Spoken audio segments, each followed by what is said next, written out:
Welcome, everyone. Welcome to Janae's. That's right.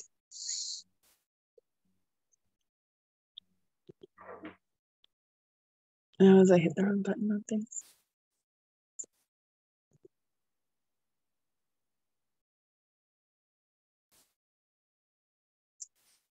Yeah, I've given up on the audio on my computer, so just using my phone.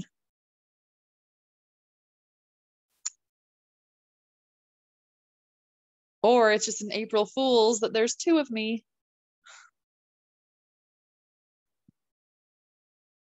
Oh, and I just realized my video's off. I'm sorry. I didn't mean to deprive you of my face. How do we know which one's the real one? That's the April Fool's joke. We're always full of jokes. That's right. I was taking my kids to school this morning and I told them, like halfway there, I was like, oh, I guess your teacher just messaged me and said school's canceled. And they were so excited. And then I said April Fool's and dropped them off at school. I'm a little evil sometimes. That's just mean. They were laughing pretty hard. They thought it was funny. They're like, dang it, Mom, we were excited. It was fun. I'm thinking about doing an Easter egg hunt after school and telling them that there are a different number of eggs than I actually hid for an Easter April Fool's joke.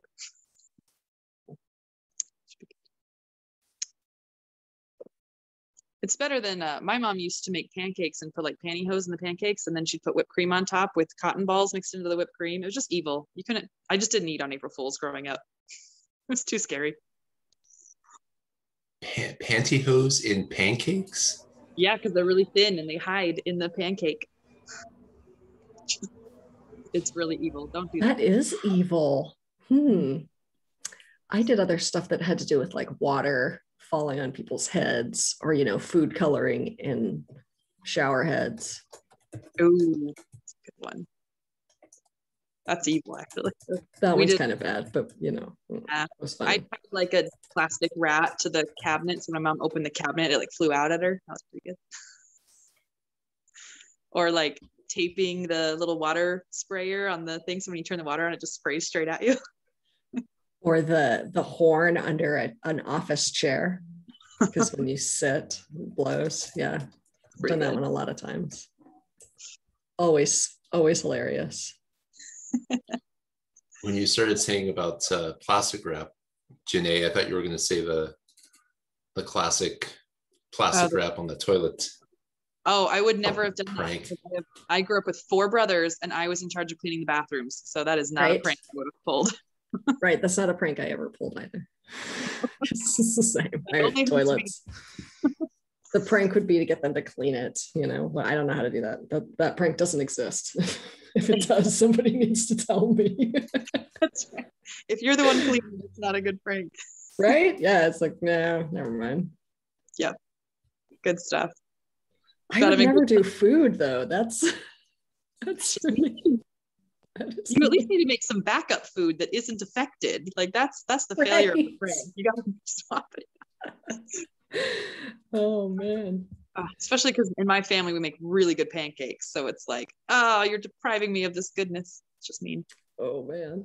So anyways, happy April Fools. Welcome to Open Hour.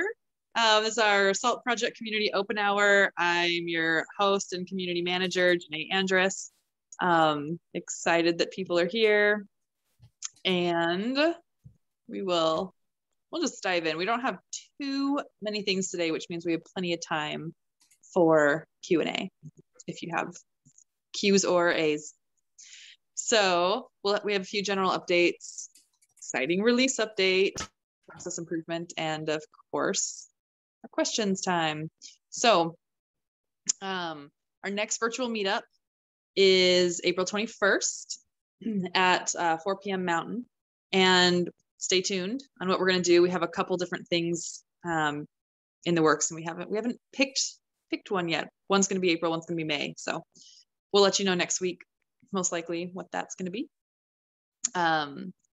And Also, Sage, do you want to speak to the rest of this slide?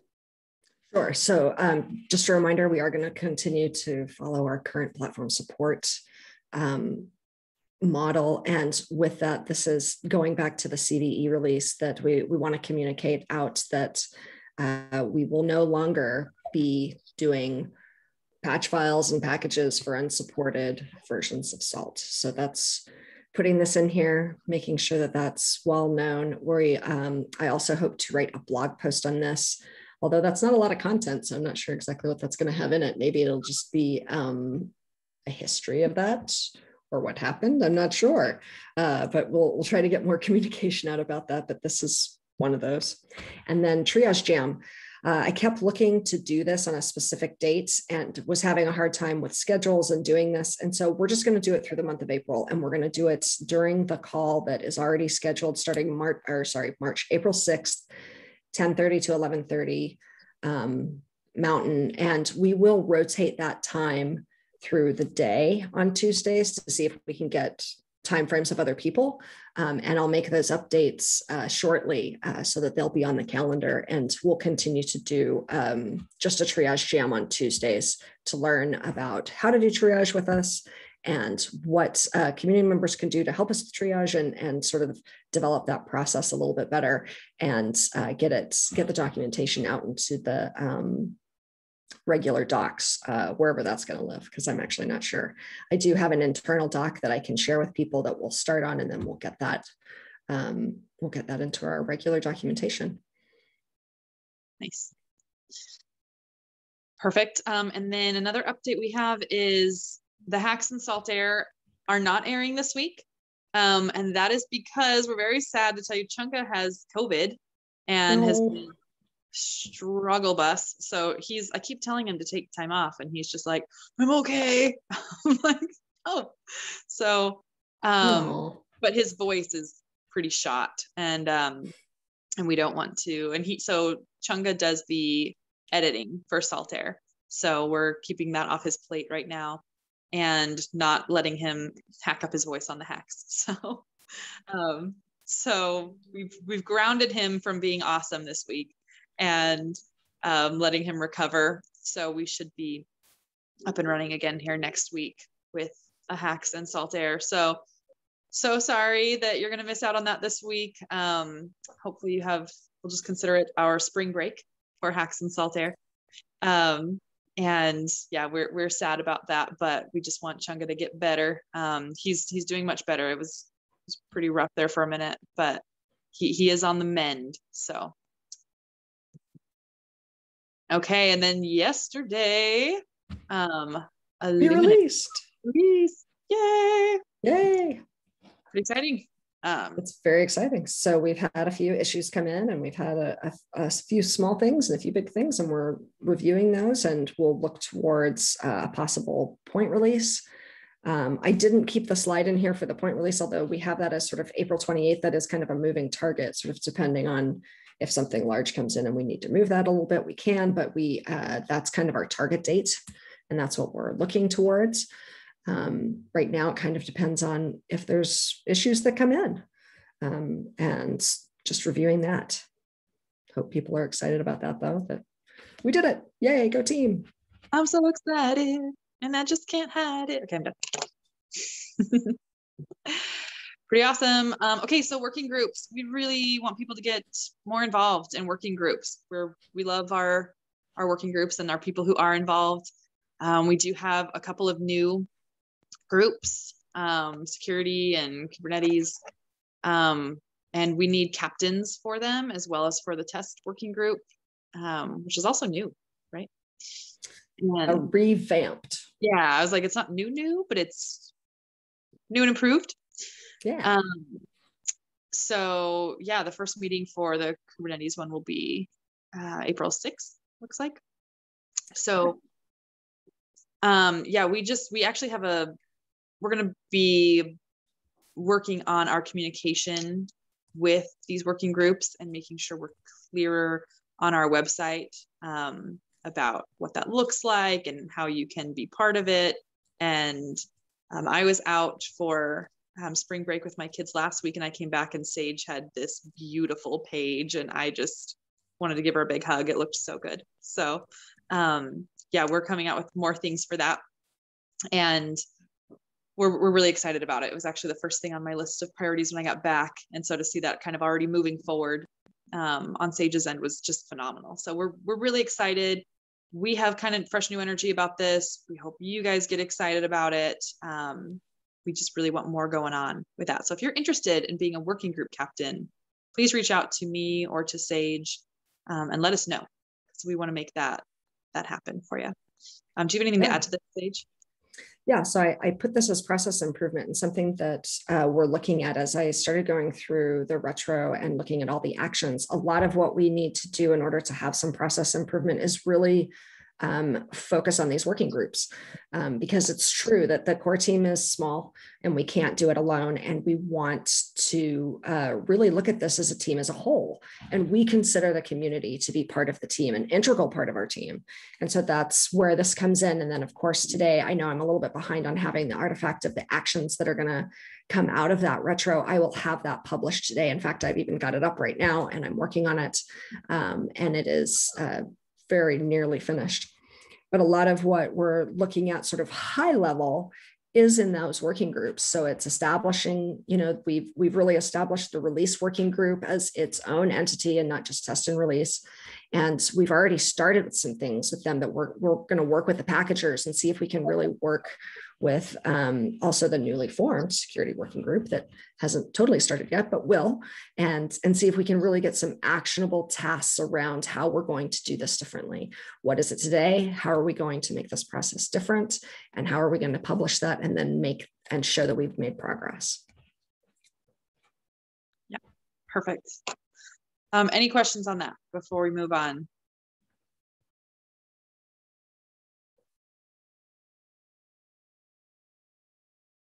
Okay, we're really excited about working groups and getting those revamped. So if you're in Slack and you're talking to people that seem to have a lot of questions around one thing, don't hesitate to refer them to a working group. Of course, we do that as well, but we want those working groups working. So, okay, so we were able to cruise through that. Like I said, it was pretty brief. You guys have the rest of the time. So if anyone has a question or wants to discuss a specific step, this is your time. So we're here. Core team's here. We are happy to listen. As Tom would say, any rebuttals, feedback, rebuttals, threats. I can't ever get it right either. I'm always like, what do you say, Tom? Say anything.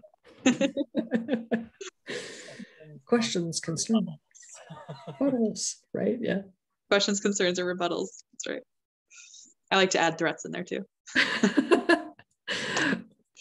I like to add jokes. Like, I guess that shows a little bit of our personalities sometimes, doesn't it? So just so I'm clear, Janae, you're actively encouraging the SALT community to threaten the SALT core team. Hold on. Just threats of more involvement, I think is what they're gonna say. Okay, just making sure. Thanks, Garrett. Let's see, how many people do we have right now? We've got, it looks like 5, 6. Yeah, I think that's terrible. Yeah, Mark asked how many we had, so we've got almost half a dozen or so on live right now. So we have a lot of people who watch these open hours after the fact. So me too. Yeah, they're pretty regularly viewed on YouTube. And speaking of Salt Air, it's a little more circulation, so hopefully you guys are enjoying those. We just did an intro to Salt last week that I think went really well. So Tom went through that. So speaking of that though, and it led me to think about, we have a forum out there and it's still live for suggestions of topics for agenda items for the open hour, and that will likely be going away very soon because our it sits on our G Suite and that's going to be going away. So we needed another place for that. But we do encourage people to say up front, even if you can't attend, if there's an item that you would like us to discuss, that we would happily go into that, or spend a large portion of this time diving deep into, it could be a portion of the code, it could be a bug, it could be something that's coming up, it could be about docs, or it could be about anything really. And we encourage that. We will find another place for those suggestions to come in and communicate that out before that link is gone. Yeah.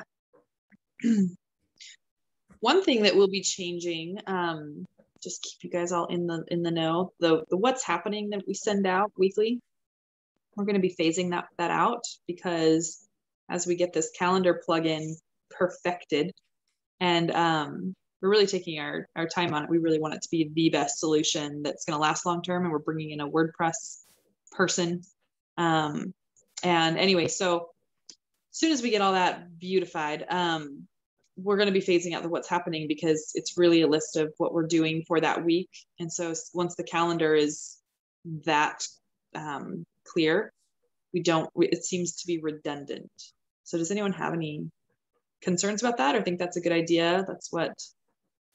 We don't want to make redundant communication or redundant efforts. So the whole point is to make saltproject.io be the source of truth for all things Salt Project. So you should be able to go to saltproject.io and just get everything you need, from when do the working groups meet, how do I join, how do I get in touch with the captain, what's going on this week, what's on the calendar, how do I reach Sage, how do I reach Janae, what's going on with SaltConf, everything's there, or how do I access the docs, all of that should be there and very navigable. So that's what we're looking to do, to really centralize our communication, so that it's not, this gets posted here, this gets posted here. I think something good to put in the calendar that we haven't really placed in the calendar before are the release dates, so that people could go not just necessarily look at events in the calendar, but perhaps they could actually go and see, because that's part of the, I suppose, what will be, what's happening announcement, right? It would be this week a release date, a release of some kinds happening. But to see that in the calendar would be kind of cool, instead of trying to figure out where maybe the release outline is. I don't know what people's thoughts are on that. I think that's a fantastic idea. I, for one, welcome having only one authoritative source. I mean, releases should obviously still be, under a what's new, or a blog post or whatever. But like the community calendar, for example, I found this week I missed triage because the what's happening said 11:30, but I think you guys actually had it at 10:30 Mountain. Way to go, Sage. Sorry. So I for one am looking forward to having a importable calendar as a authoritative source, because otherwise I have to keep checking the what's happening page, and then I don't get a auto notification in my Outlook. Yes, No, and we're so sorry about that, Gary. There's so much room for error when we're manually going in and updating that every week, and it's just such redundant effort and not that efficient. So, so I don't know if there's a way to easily make this happen with whatever like WordPress calendar plugin thing that is in the works, but to me, the idea of not having a what's happening is kind of sad, but I do. So the point. But you need a place to see that. Well, yes, I was going to say the point behind having a calendar and not having to duplicate that information and go through all that effort, I think is a super valid one, and important to preface this with, yes, we should definitely do that. But there's also some commentary occasionally that happens in the, This Week in Salt, and also just having a little digestible bit, whether that's a blog post or an email. I think that having more opportunities for people to subscribe to updates is a good thing. So I don't want to I'm concerned that we'll be missing out on publishing information and other stuff, but I also do think that we should have, some type of automated deal where it just scrapes everything that from the calendar and whatever, and then either if there is nothing to say, it just sends, hey, here's the calendar stuff. Also, you can go here and subscribe to the calendar. But then also, if we do have stuff to, commentary to add, we can say, oh, hey, yeah, there was a cool hacks episode. You might want to check that out. Or we did something, sure. Or there was a working group that had this super successful thing that we want to celebrate. Just whatever it is. I think having some of that humanity comes through on the what's this week in salt. So I think a way that, and I completely agree with you, I think it's important to have a dynamic engagement and not just kind of here's the calendar, but I think we'll be able to achieve that because we are bringing on a social media team to be able to have regular posts with our social media and say, hey, new episode of the hacks, hey, this going on. And we'll be able to do all that and have a feed right there to show that.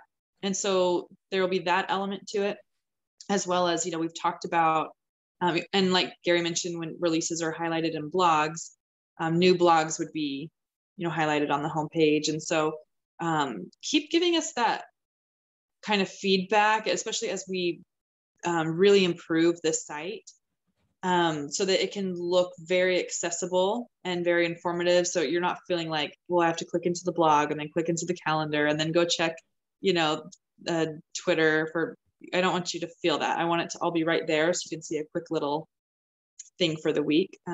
We can even do a little headline for the week on the page, but we just really want that page to be the source for all those things without, as Wayne pointed out, sacrificing the commentary, the personality and the details. So I think we can achieve that, but it's good to know that that's important.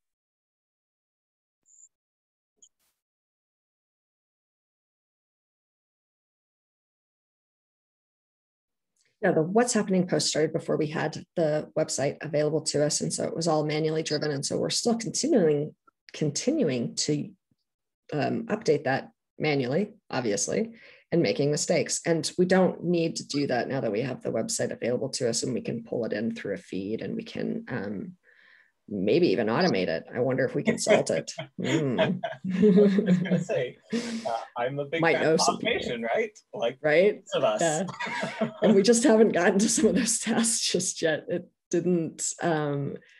It just hasn't gotten up in priority just yet. And so as we look at how we're changing things, and when we started using this Outlook calendar, I was like, so this isn't it, because I can't make this integrate the right way. And so as we're going back and making that better, like I've said before, I want to change it once. And so I don't want to change it again. And I want it to work better than it has before. So thank you for that feedback. It's actually great to know that What's Happening is helping people and that they see value in that. We'll continue that then, and we'll look to automate that with the calendar and with other things that are going on. Hopefully that's going to be blog posts and hacks and everything else. Because that's actually a great suggestion. I don't think it's had that in the past. And so we probably need to do that. This started with actually talking about the release calendar and publishing release dates. So in the past, for the project as a whole, those were on a calendar and they were target dates, and but nobody was updating it as far as I knew. So those dates were sort of meaningless. And so I was never actually sure how that was getting communicated to the community besides, just sort of saying it a few months before or however that was working. And I would like to change that. I think that we could be more explicit and transparent about how releases are communicated and sort of planned. And that's where we go back to that process improvement slide that I had, where we're going to really start infiltrating with some of these working groups. And we have a release working group that's very active. And I believe that I'm going to be able to spend some of my time being a release manager, which is actually what I was hired to do for this team. I just don't get to spend a lot of time doing it because I wear a lot of hats, but I want to really look at doing that. And so putting that on the calendar where everybody's seeing everything else does seem like a good idea. But those will be target dates. And some of those, like a point release that we're trying to get away from, are ever moving targets. So I hope people will realize that when we publish target dates, that that's exactly what that is. This is kind of the goal. This may change. These are subject to change. So it probably needs some feeds around it and some automation as well. Yeah, and I would also highly recommend using like the little square bracket label approach where it's like target date release 3004 or 3004. That way it's very clear that it's like, oh yes, we are going in this direction. This is the target, and it's not confirmed yet, and if it slips, then it slips and we'll move it. But then, you know, when things get a little bit more firm, we can. Yes, and thank you. Sorry, Wayne, I thought you were done. Go ahead. Nope, I'm done. That was it. Thank you for your comment about relaying the info to IRC. I actually, I use Matrix and have had lots of success with that. In the last week, my updates to Element have not gone in and been rejected. So I'm not sure what's wrong with me. So I actually tried to do updates to IRC, and maybe I need to just go use Freenode, and I can do that too. So I'm sorry about that. I thought I was actually hitting those and wasn't, but we will continue to use those platforms. And something that that I have in my process improvement that's going to come out today is that we've never had a communication plan for the project as a whole. And I've started one a couple of different times. And one of the things that I think is a little bit elusive, I guess I'll say, is because people think, oh, communication plan, a plan must be like 34 pages and it's got to be branded and it's got to, you know, have change control on it and everything. And I'm like, or it could be simple. Be a couple of pages and we answer just those regular questions: who, what, when, where, why, how, and on what kind of platforms. And I don't know that we've ever actually established that and exposed it to our community, and we probably should. And I'm working on one right now that's just that simple, that says this is how we communicate and where we communicate and when we do it.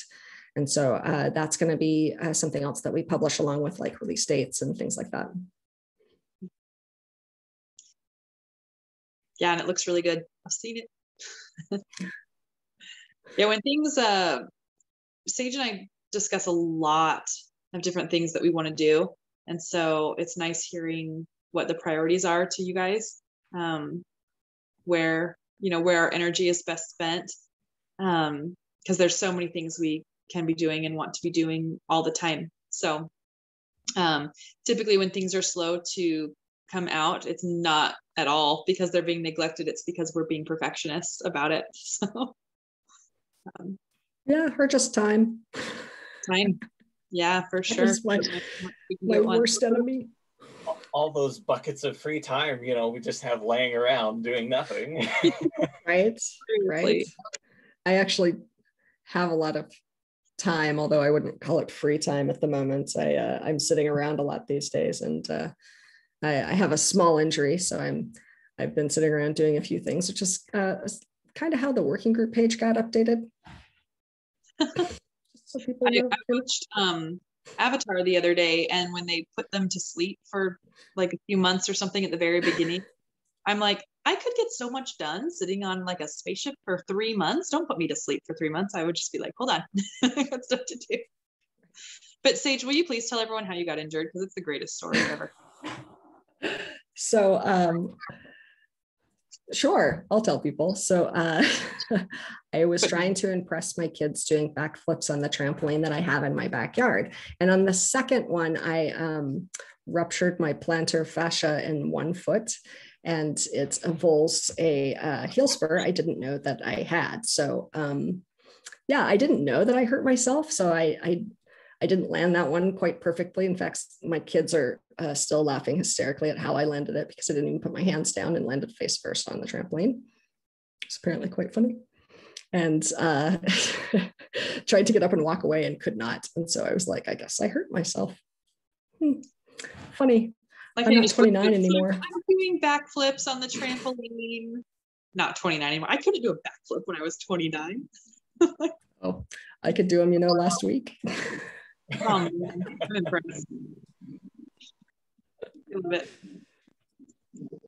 I don't think I've ever done a backflip. I think I did once when I slipped, and it was an accident on the trampoline. So it's when you put the sprinkler under the trampoline. Anyway. Yeah, you know, when I went to the urgent care, they were like, well, good for you for getting out there. And I just thought, yeah, you know, don't encourage me. Don't do that. Anything else on anyone's mind that we can address for you? I do have one thing. So it's been a couple of months since I bugged you about the Sage, and I know Tom touched on it very briefly during the virtual meetup. But has there been any other feedback, whether there's interest in open sourcing the meta proxy?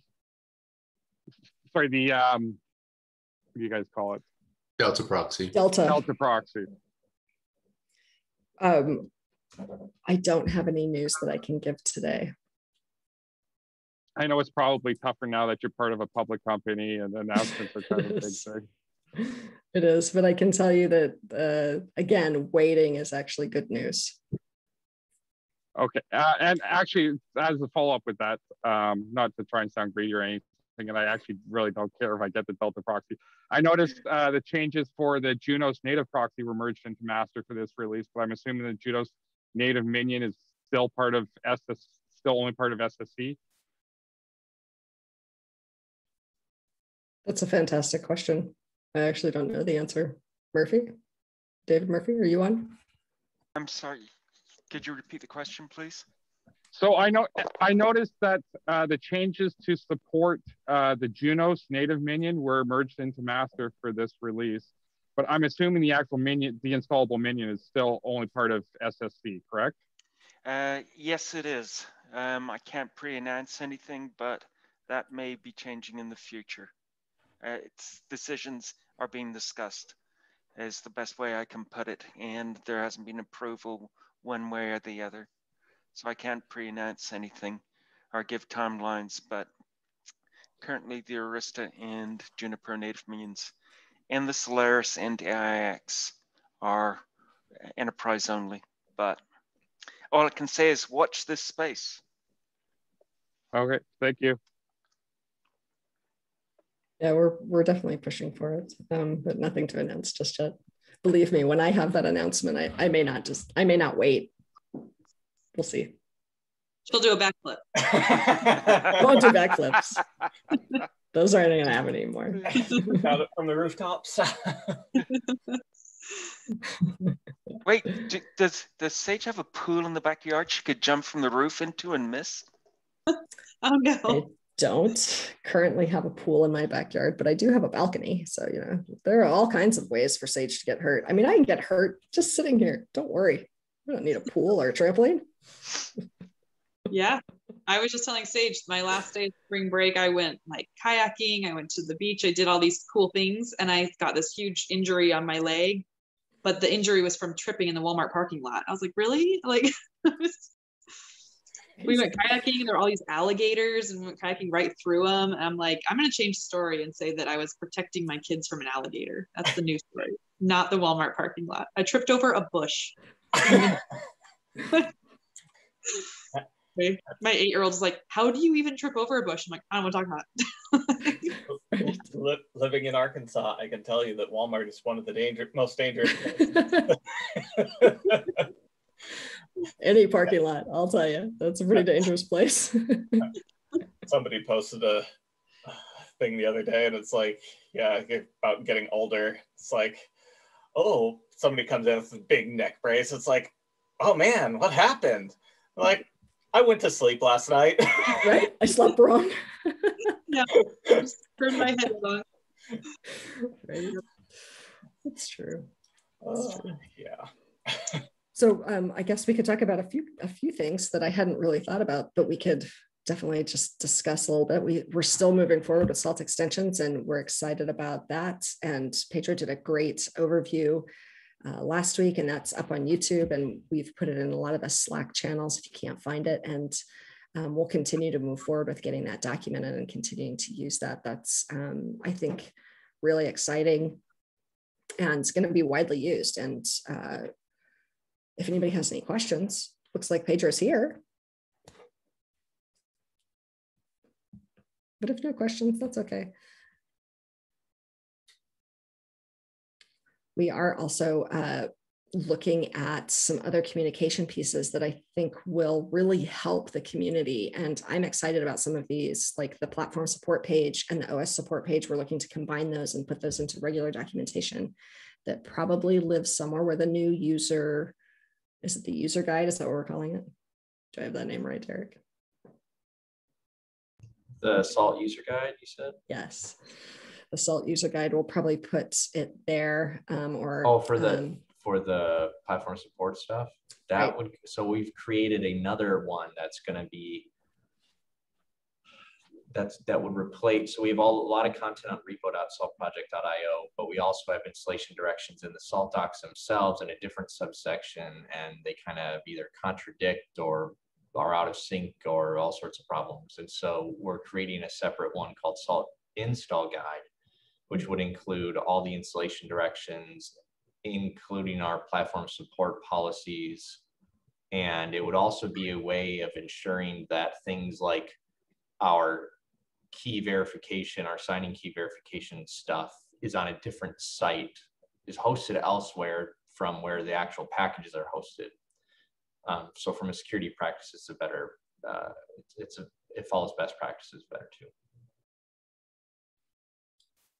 Yeah, and just making that, I think it needs a revamp. It's been a while, probably just needs an update. So we're looking to do that. And I think that's going to be helpful. Some other communication pieces that I've been thinking about have to do more around some stuff that we've already talked about, like the what's happening in the calendar and making sure that we've got everything on the website and that people can navigate to it. If people have suggestions with that, I hope that you would let us know.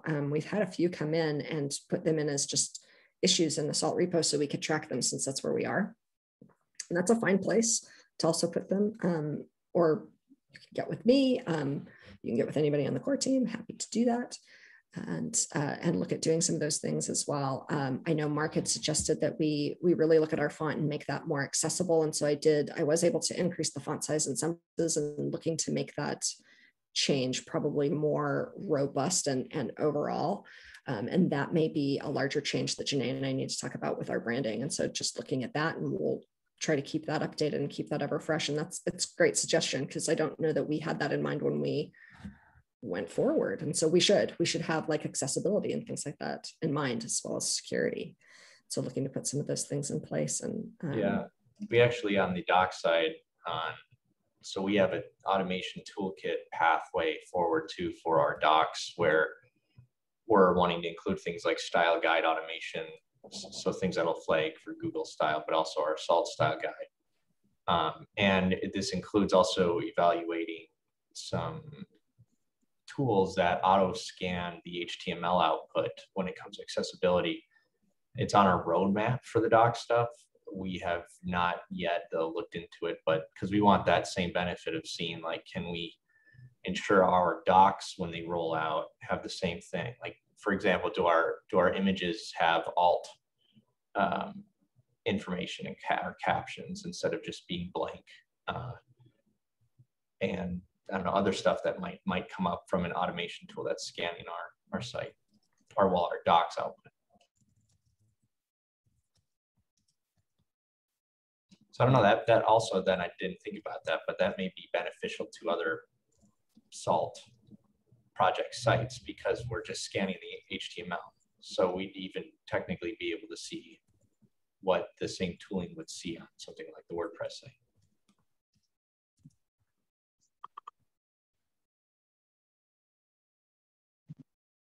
Yeah, does anybody have any other questions, comments, concerns?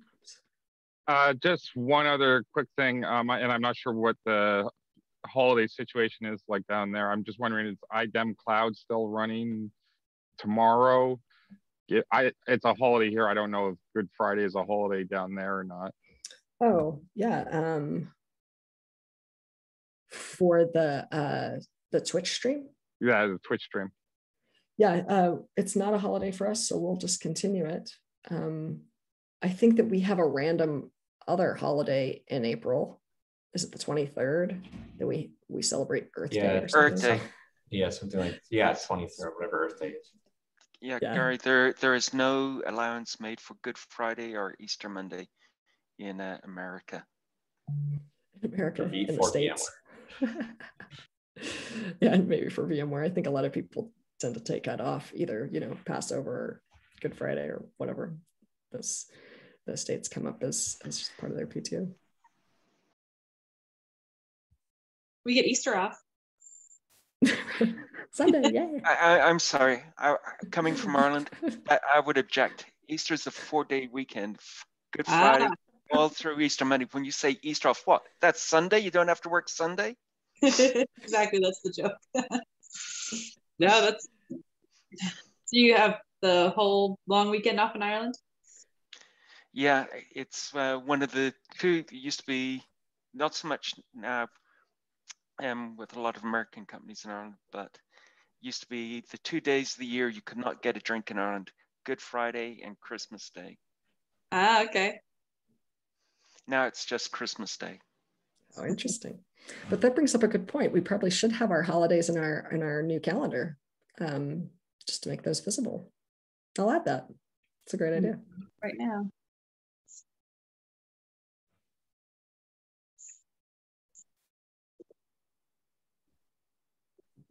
We'll put April Fools on there. Just kidding. Just so the obscure holidays. Yep. Don't believe people on April Fools. Yeah, and apparently don't eat any food. And don't eat any food. My niece was born today and no one believed them when they said they were in labor. So. Yes, Mark, I did actually see the SEP channel today and haven't responded. I was doing some other things and wanted to give it full attention, and I did think it would probably come up today. And this to me kind of comes back to some communication. So I'll go ahead and repeat this. There's been some feedback in the SEP channel in Slack that hasn't had any response yet regarding SEP 40 being implemented despite minimal all negative feedback, whilst other SEPs have been refused or lack for participation.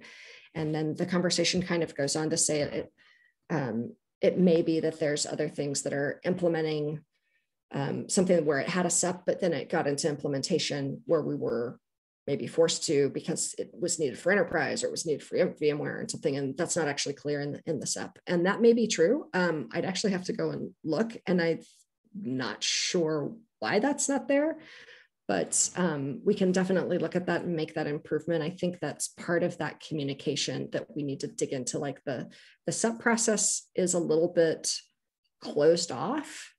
It's kind of its own little thing over here. And I'd love to expose it more and really talk about it more. And we've been trying to do that, although I think that it needs more time from like me. That seems to be a little bit difficult. And I want to make those more transparent. And I think that's kind of an overall general thing that's happening. SEP 40, I'm not sure which one that is exactly. Was it, let me open it up. Event-driven state enforcer. Oh, Gareth, that one's yours. What? I didn't do it. It wasn't me. I think 40 might have been a typo because we don't have a SEP 40. It's PR number 40. It's not the SEP number. Yeah, which is confusing. That's a confusing thing. I don't know how to get around that. Maybe we should give them, I don't know, letters. I don't know, a combination number. I'm not sure. That sounds horrible now that I said it out loud. Scratch that. I don't know what to do there, but it is confusing a little bit. It's the pull request number 40 and the SALT enhancement proposal is SEP number 30, event-driven state enforcer. And I think that we need to do something different there. I sort of overall, and I think the process could be enhanced. I'm not exactly sure how to move forward with that, but I wanted to talk to a few people today before I responded in the channel. Yeah, we're aware of it. So. Yeah, did see it, and sorry, I haven't had time to respond just yet. Very valid responses. And one of the things, it's indeed frustrating because typically when I comment on a SEP, I put a lot of time and effort into thinking about it and trying to provide valuable feedback. And sometimes that can be a few hours worth of work. And then to just see that some SEPs seem to be moving forward without going through the process, and some seem to be stalling because there's a lack of engagement. And that's fair. That's very fair. And I think that we can do better on the communication side. And we probably all of us need to look at the SEPs a little more often and pay attention to those. And if you have specifics on how we can do that, I would love to hear it. I'd actually love to have those more visible on the website somehow. And I haven't dove into how to do that just yet. I'm sure it's possible, and make that more visible there. Mark added that his general concern is lack of participation, and that maybe it's because it's GitHub only, which may not be accessible to SALT users who don't have GitHub accounts. Which I guess, I mean, it's open source, so you don't have to have an account to read it. You'd have to have an account or create an account to make a comment. Or just send a comment to somebody in some other venue. Yeah. IRC or Slack or Carrier Pigeon. Yeah, it's I do think it's hidden though. Right, like yeah, it seems that I wanted to put it on the website when we before we ever even had the website, and I haven't gotten into that just yet, and I'm not sure if that's the only answer. I'm sure it's not, and I do think that there's a participation. Go ahead. I was just going to say, I actually really like that idea, and of publishing them to the website, because it gives a little bit more, like Mark said, that it's, it's kind of hard to, like, some people just hate GitHub, and that's cool. I get it. And that's totally fine. And so having them on the web page would be a little bit easier to both recognize that the pull request number isn't related to the SEP number technically, and plus, because we're doing them in Markdown files, it should be incredibly simple and straightforward. Incredibly simple.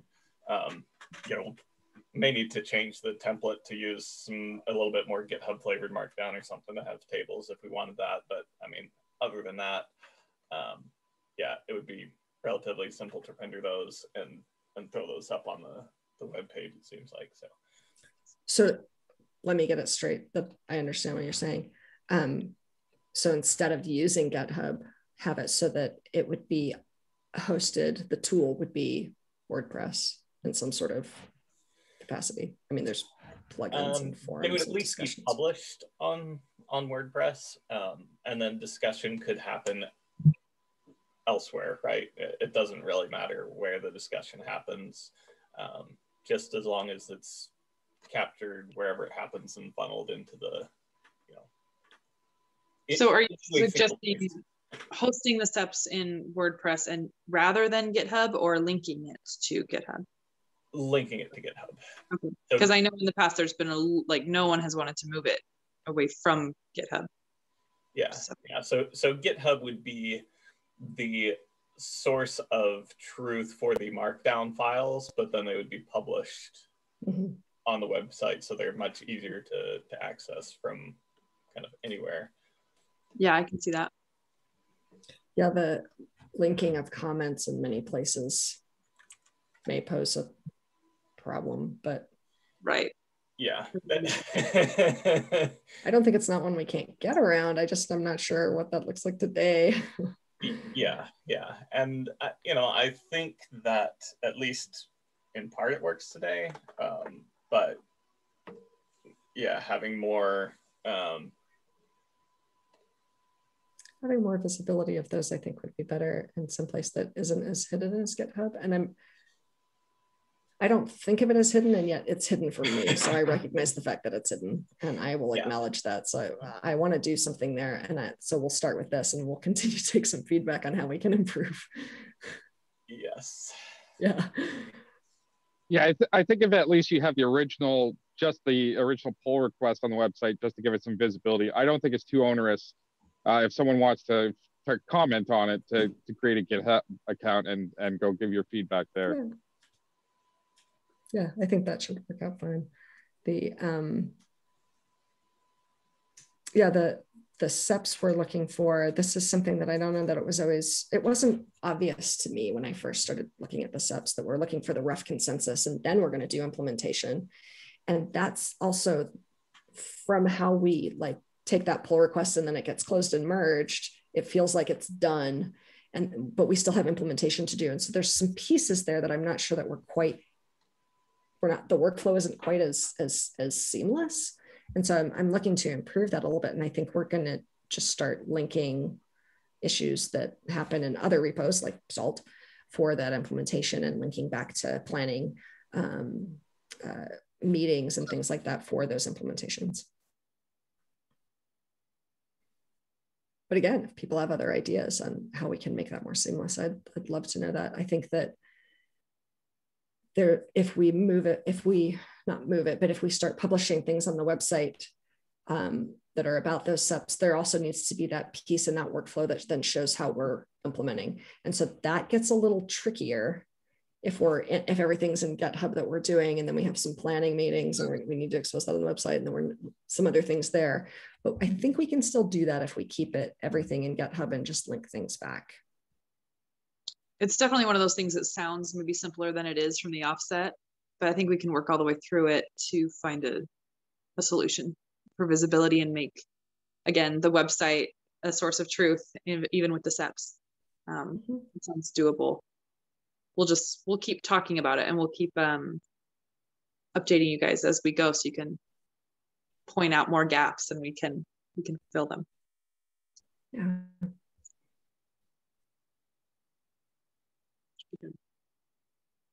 But yes, thank you for bringing that up, Mark. Yeah, for sure. Any other thoughts before we wrap up here?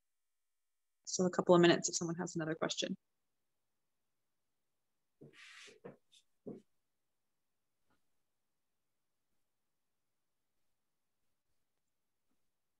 All right, does anyone have a good joke we can end on? Looking at you, Wayne.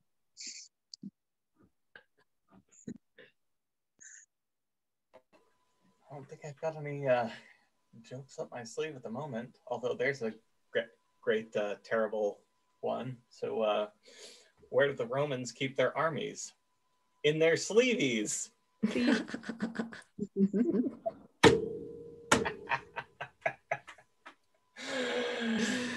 You did ask for it.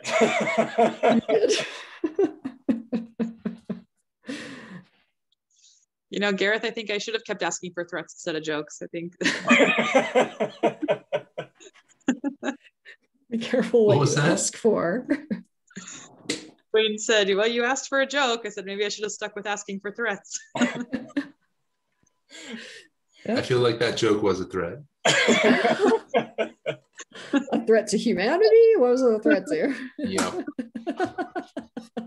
That's funny. Well, good deal. Thank you everyone for coming and for being part of Open Hour. We love being able to connect with you all and connect the core team with the community. Keep talking to us, keep keeping us accountable and pointing things out so we can solve them. And appreciate all you guys. Have a great April and good rest of your Thursday. Thanks everyone. Happy Thursday.